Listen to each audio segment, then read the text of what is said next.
Venezuela దగ్గర ప్రపంచంలోనే biggest oil reserves ఉన్నాయండి. దాదాపుగా 300 బిలియన్ బ్యారెల్స్ ఉన్నాయి. అంటే 1 బిలియన్ ఈజ్ ఈక్వల్స్ టు 100 కోట్లు. అంటే ఇది సౌదీ అరేబియా అండ్ రష్యా కన్నా చాలా ఎక్కువ.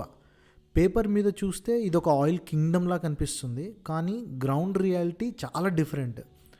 ఆయిల్ ఉంది అని అంటే సరిపోదు కదా, ఆయిల్ బయటికి తీయడం కూడా చాలా ఇంపార్టెంట్ అండ్ అది రియల్ ఛాలెంజ్ కూడా. వెనెజులాలో ప్రాబ్లం ఏంటంటే పాత పైప్ లైన్స్ ఉన్నాయి, అవి డ్యామేజ్ అయిపోయినాయి. రిఫైనరీస్ కూడా చాలా పాతవి, అవి కూడా డ్యామేజ్ అయిపోయినాయి.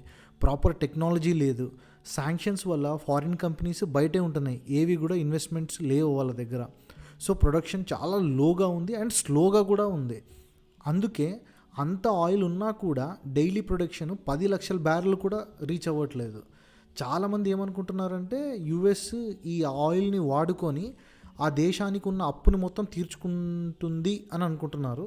కానీ యుఎస్ దేశం యొక్క అప్పు $38 ట్రిలియన్ అండి.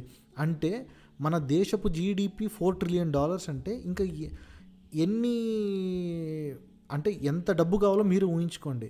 అదే కాక వెనెజులా ఆయిల్ ఎంతైతే ఉందో ఆ దేశంలో, దాని మొత్తం వాల్యూ $17 ట్రిలియన్. సో అది మొత్తం వాళ్ళు అమ్ముకోగలిగినా కూడా వాళ్ళ అప్పు తీరదు. ప్లస్ ఆయిల్ అనేది 1 డేలో ఎక్స్ట్రాక్ట్ చేయలేము, చాలా సంవత్సరాలు పడుతుంది. And billions of dollars investment కావాలి. లాజిస్టిక్స్, షిప్స్, రిఫైనరీస్, బయ్యర్స్ అన్నీ మేనేజ్ చేయగలగాలి. సో వెనెజులా ఆయిల్ గోల్డ్ మైన్లా కనిపించవచ్చు, కానీ అది ఎక్స్ట్రాక్ట్ చేసి అన్నీ అమ్ముకుని దాన్ని డబ్బు చేసుకునేసరికి ఇంకా దేవుడు దిగొస్తాడు. బాటమ్ లైన్ ఏంటంటే రిసోర్సెస్ ఉంటే పవర్ రాదండి. ప్రొడక్షన్ కెపాసిటీ, టెక్నాలజీ, కంట్రోల్ ఉంటే మాత్రమే పవర్ వస్తుంది.